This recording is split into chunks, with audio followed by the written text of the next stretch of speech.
Hace 10 años yo adquirí un vicio llamado Emilio Uranga y la verdad es un vicio que ha resultado bastante fecundo porque me ha llevado a búsquedas por hemerotecas, por bosques de bibliografía y eso dio como resultado un libro, La razón pendular de Emilio Uranga, una historia del existencialismo mexicano, que es un viaje a este México de finales de los 40, de principios de los 50. Hice el ejercicio casi imposible de ponerme en los pies de este pensador endemoniado, Emilio Uranga, y de acompañarlo por estos recorridos fáusticos por las calles de la Ciudad de México, cuando la ciudad universitaria no estaba en el pedregoso sur de la Ciudad de México, sino en el efervescente y vibrante centro de la Ciudad de México, particularmente en la Casa de los Mascarones, en la ribera de San Cosme. Fue un ejercicio de la imaginación, de sentarme a su lado en el aula de José Gauss, acompañado de personajes como Jorge Portilla, como Ricardo Guerra, como Luis Villoro. Por ahí también estaba una gran filósofa, Rosario Castellanos.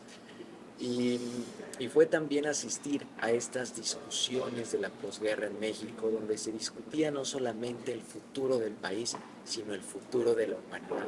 Aquí en México estábamos convencidos de que se estaba gestando una nueva imagen del ser humano, que las manecillas de la historia apuntaban a México, que era labor de los filósofos dar orientaciones a esta nueva humanidad.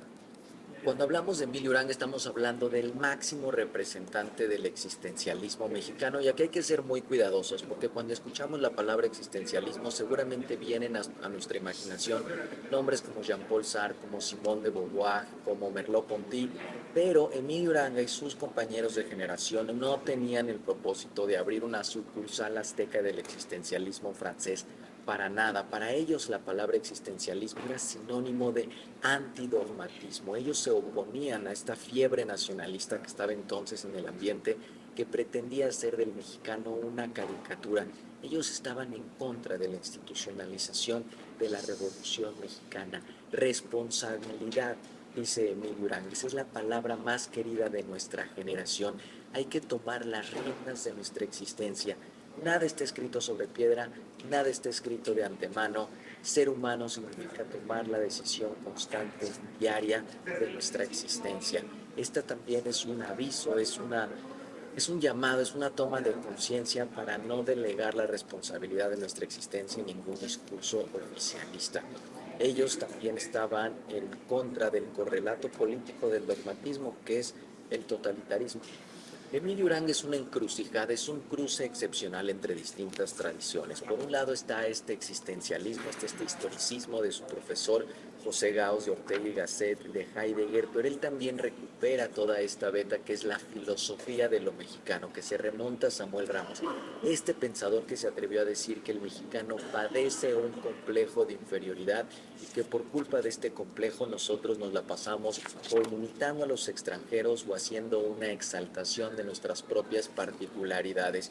Este complejo de inferioridad se extiende hasta nuestros días. La buena noticia es que no estamos solos, tenemos a nuestros maestros espirituales, tenemos las herramientas y la crítica de Emilio Uranga, solo es cuestión de desempolvarla. Y aquí te va un fragmento del libro. El existencialismo mexicano es la revolución filosófica de los colonizados, de aquellos que la civilización y el progreso dejó fuera, de los casi humanos, de los otros, los que no razonan con rectitud, los seres que habitan en el azar, los que están Nepantla, los que no son ni de aquí ni de allá, los que viven de milagro, los que sienten que usurpan un lugar en el mundo. Ha llegado el momento de la crisis, aúlla Uranga, ha llegado el instante de la incomodidad. A veces se nos olvida algo obvio, que nuestros pensadores fueron hombres y mujeres de carne y hueso. En sus venas bullía la sangre y ellos emitieron un mensaje que no podemos ni debemos desoír. Yo concebí este libro para que fuera no solamente una introducción, sino una iniciación a la filosofía mexicana. Que cualquier persona que no tenga nociones de filosofía pueda abrir el libro, pueda no solamente aprender, sino también divertirse y entretenerse. Por eso para mí era muy importante adquirir y tomar, adoptar un estilo narrativo. Eh, Está lleno de anécdotas, que las anécdotas no solamente son triviales, sino que nos aportan las claves para muchas veces entender su filosofía.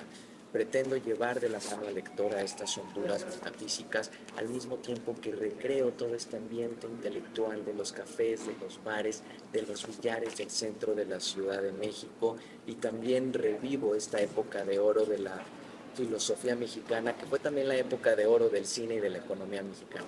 Estamos en un momento donde lo mexicano está siendo cuestionado, está siendo puesto en entredicho, está siendo estigmatizado. Este tiene una larga historia que no podemos ignorar. En algún momento los filósofos y los intelectuales dejaron de ocupar un espacio en la esfera pública, dejaron de tener un peso en la prensa, dejaron de tener un peso en las decisiones, y es momento también de volver la vista atrás, de recuperar para nuestras discusiones actuales el suelo de la historia, el suelo de la filosofía. Hay que lograr, como decía Emilio Uranga, la emancipación mental y cultural de México. En esto se resume el pensamiento de Emilio Uranga. Este libro, La razón pendular de Emilio Uranga, una historia del existencialismo mexicano, lo voy a presentar este sábado 28 de febrero a las 3 de la tarde en el Salón El Caballito de la Filminería, aquí en el centro de la Ciudad de México. Así que ya sabes, estás muy invitado, sábado 28 de febrero, 3 de la tarde, Salón El Caballito, Filminería.